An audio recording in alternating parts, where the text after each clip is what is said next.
Isang mapagpalang araw sa inyo mga boss. Meron tayong dalawang order po dito. Papuntang Bay Laguna at saka yung isa naman papunta po ng Zamboanga del Norte. Grabe to guys, yung ating client na ito na si Sir John Dagyo. Alam niyo po guys, kaka-text lang po niya kagabi. Okay? Nagbayad po agad. Wow. So, sobra-sobra po yung tiwala dahil daw po, lagi niya tayo napapanood sa social media. Mag-order po sa atin ng Toyohama 3500i silent inverter generator. Siyempre, tinetest natin on yung gas.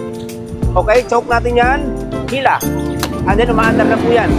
Wow. Order po ni Sir John. Ito naman po, papuntang Bay Laguna, kay Sir Jefferson Cruz. Pakita ko po sa inyo. Okay, so on po natin. Okay, nakauna po yung gas, choke. Tapos hihilahin po natin yan. Okay? Umaandar na po, tapos balik yung choke. Wow. Ayan, umaandar na po yung ating mga generators. Ito po, nice. 3,200 watts. Ito naman po ay 1,500 watts. Maraming salamat po. Test natin guys. Load test natin. Ayan. Gumagana yung grinder natin. Wow. Alright. Ayan.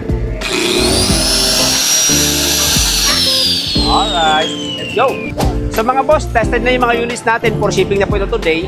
Guys, sa lahat na naghahanap po ng generator, mapa-diesel, mapa-gasoline, silent inverter, mga industrial tools, equipments, machine, message nyo lang kami sa po mga social media accounts ha, at tayo po mga numbers. Again, this is MJ of MJ Power Trading.